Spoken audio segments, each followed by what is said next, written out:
Salut à tous, merci de nous retrouver sur Génie TV pour l'étude du Quintet Plus de ce lundi sur l'hippodrome de Vincennes. Lundi 10 décembre, et oui, déjà, et bientôt Noël. Et le Quintet Plus s'annonce assez difficile à déchiffrer puisque le lot est vraiment très homogène. 16 concurrents, tous âgés de 4 ans, vont en découdre pour la victoire sur 2700 mètres. Et l'écart de gain qu'il y a entre le premier et le 16e participant est vraiment très faible. Mais cela dit, nous avons deux éminents spécialistes du trot qui vont éclairer votre lanterne, évidemment. Il s'agit de Nicolas Labouras, qui est sur ma droite. Il a une petite mine, rassurez-vous, il est quelque peu malade, mais tout de même suffisamment en forme pour vous donner des tuyaux, n'est-ce pas? Oui, j'ai un petit peu la voix enrouée, donc je présente déjà mes excuses à tous mes amis. Ça va nous faire du bien. Ça évitera qu'il nous saoule. Et Olivier Bro, vous l'avez reconnu, il est heureux, le meeting de Vincennes a commencé et il y a déjà quelques gagnants dans son escarcelle. Ah, on l'espère. Allez, c'est parti. Salut à tous.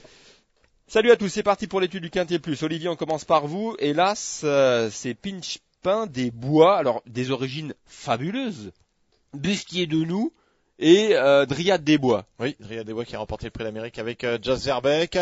Alors bon, Pinchpin des Bois n'a pas la qualité malheureusement de ses parents. Ouais. Mais c'est un cheval pour l'instant non. Mais c'est un cheval qui a tout de même montré quelques moyens en province cette année. Je l'ai suivi très très près lors de sa dernière sortie sur la piste de Vincennes. Il était battu ce jour-là par Phénoménon. Il ne m'avait pas trop plu. Ensuite, on l'avait vu prendre les devants à Mokanchi. Il avait essayé dans la phase finale et dernièrement, c'était pas mal. Je sais pas trop comment le situer à l'heure actuelle. Je demande à le revoir car je vous le dis, lors de sa dernière sortie à Vincennes, eh bien, ça n'a pas été ça pour moi. Ok. Et vous, Nicolas, qu'en pensez-vous? J'en pense quand même un petit peu du bien parce que je l'avais vu gagner une fois à Cherbourg et dans cette catégorie, il est capable de temps en temps de drôles d'exploits. Et donc c'est un bon cheval, mais bon, il est très très délicat au départ. C'est pour ça qu'il ne sera pas dans ma combinaison. J'ai peur qu'il compromette, comme ça lui arrive 9 fois sur 10, toutes ses chances au départ. Et on rappellera évidemment aux auditeurs qu'il n'y a pas de rendement de distance dans ce quintet. Le numéro 2, Pirate du Gîte, qui reste sur une kyrielle de disqualification. Pas de bonne tentative, mais de disqualification. C'est une course de galopeurs, ça, non? Oui, ça galope. Ah oui, parce que je vois beaucoup de concurrents avec des DDD dans leur musique, mais bon, lui il en fait partie. Alors c'est un coup de poker, je l'ai retenu parce que peut-être que il va se montrer sage. Enfin, il prépare Cagnes-sur-Mer. De toute façon, en étudiant ce quintet, à un moment donné, je me suis retrouvé confronté à un choix, c'est-à-dire est-ce que je retiens ce cheval-là parce qu'il est souvent fautif ou pas? Je suis obligé, parce que les trois quarts sont très fautifs. Voilà, en fait, on va déchiffrer ce qu'il essaie de nous dire, c'est qu'il avait pratiquement retenu aucun chevaux, hein. Il s'est tous disqualifiés. Disons que Sage, il a une chance, voilà, c'est ça. Allez, Sage, il a une chance. Olivier, bon, Nico, il est pas en forme. Allez-y, relevez le niveau un petit peu. C'est un cheval qui a fait forte impression au mois d'octobre sur la piste d'Anguin. Il s'était imposé avec l'art et la manière. Lors de son avant-dernière sortie sur la piste de Vincennes, il avait très très bien couru. C'est dans le prix de Bretigny, nous montrant évidemment qu'il avait de la qualité. Certes, il demeure fautif, mais on le sait, s'il reste sage, eh bien, il prendra une part active ici à l'arrivée. Donc bon, on est obligé de le retenir. Moi, je l'ai retenu. Voilà, conclusion, il ne faut pas prendre au pied de la lettre ces disqualifications. Allez, on accélère un petit peu. Le numéro 3, Persan GD, Olivier. Cheval de qualité également. Cheval qui n'a plus à faire ses preuves à ce niveau de compétition. Il reste sur une belle victoire sur la piste de Caen. C'est un cheval qui de plus a déjà fait ses preuves à un niveau similaire. Moi, je crois en retard de gain. S'il reste sage aussi, eh bien, il a son mot à dire, c'est évident. C'est évident. Nicolas, c'est Tony Le Belair qui le connaît parfaitement. C'est vrai, il est en retard de gain. Maintenant, il perd souvent toutes ses chances au départ. En dernier lieu, ça s'est bien passé. Il a fait de bout en bout. Mais auparavant, plusieurs fois fautif au départ. Alors, je l'ai mis en tête parce que s'il s'élance sur la bonne jambe, il peut gagner. Mais c'est pas un coup sûr. Ce n'est pas un coup sûr. Pierre Vercuis sera associé dans ce quintet au numéro 4, Prodige de G, qui risque éventuellement d'être déféré des antérieurs. Qu'en pensez-vous, Nicolas? J'en pense du bien. La dernière fois, s'il ne passe pas le poteau au galop, il est dans les boules, comme on dit. Donc c'est un cheval qui est dans sa catégorie en forme. Il n'y a pas grand-chose à dire, si ce n'est qu'il a une chance régulière. Bon, pour l'instant, Olivier, on n'a pas eu de chaud concurrent pour la victoire, non? On n'a pas eu de choix concurrent pour la victoire, évidemment parce qu'on a des chevaux qui sont fautifs. Moi je veux dire, il faut prendre des lignes dans ce style de course. Moi j'ai pris la ligne du prix de Bretigny. Et j'ai pris la ligne du prix de Propriano, où Pommeau de Neige gagnait. C'est un très très bon élève d'Émeric Thomas. Et ce jour-là, prodige de jet terminé dans son sillage.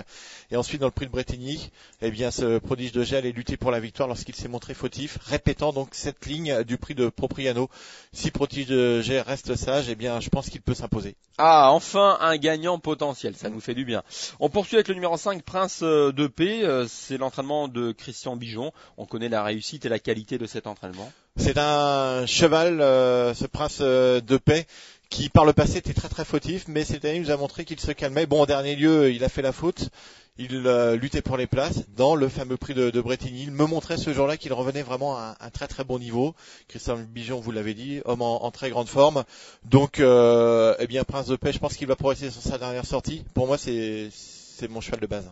Encore un qui s'est montré fautif en dernier lieu, Nicolas. C'est sûrement l'un des meilleurs du lot, je pense. En valeur intrinsèque. Ouais, je pense. Donc même l'hiver dernier, s'il s'était montré fautif à plusieurs reprises à Vincennes, il avait quand même dévoilé un certain potentiel. Bon, il a été sûrement ménagé en vue de ce meeting et donc il va se présenter ici avec une première chance. Reste à savoir s'il va finir son parcours au trot.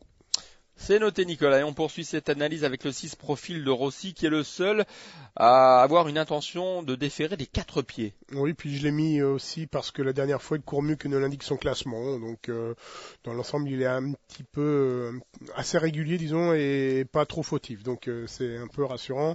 Il peut être 4/5e. Donc oui, parce que c'est une course réservée des chevaux n'ayant pas gagné 35 000 €, et la plupart, en moyenne, totalisent 33 000, on va dire. Donc c'est vrai qu'on a peut-être visé cette course pour certains. Ouais, moi j'ai pris un gros risque, j'ai éliminé. Ah, carrément. Malgré la maestria de son entraîneur, Sébastien Garato, le jour lors de sa première tentative sur la grande piste, le cheval n'était pas équilibré en début de parcours. Fautif en démarrant, ça part en montant, fautif dans la descente. Cette fois-ci, on va certainement tenter de le défaire des 4, on le sait, c'est un cheval qui a de la qualité. Mais va-t-il s'adapter à ce profil vallonné? J'ai pris le parti de l'écarter, mais bon, c'est un risque. C'est un risque, il faut en prendre, Olivier. Merci de votre analyse et on poursuit avec le numéro 7, c'est Paragénilou. Paragénilou est un cheval qui reste sur une tentative encourageante, on va dire. C'était pas terrible les fois précédentes, mais là, il y a du mieux. C'est vrai qu'il y avait du mieux. En dernier lieu, il s'est montré courageux tout au long de la ligne d'arrivée pour conserver la 4e place. C'était dans un lot tout à fait correct.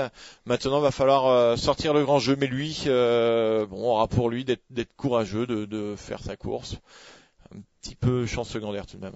Bon, Nicolas, est-ce que c'est une possibilité pour un accessite? Non, la dernière fois c'était 2002 petite piste. Oui, même s'il a déjà couru sur la grande piste et au monté sa meilleure perf.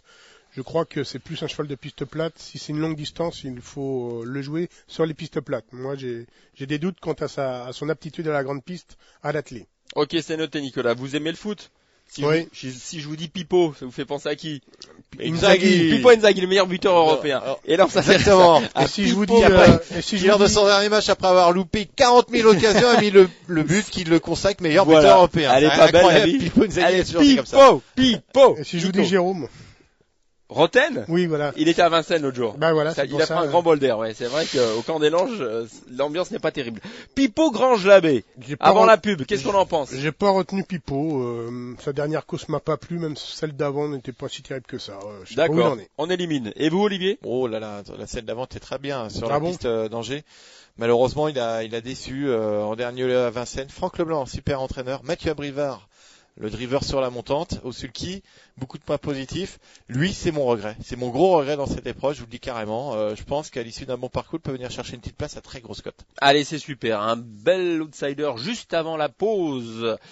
Et une petite page de pub et on se retrouve pour la suite de cette analyse. À tout de suite.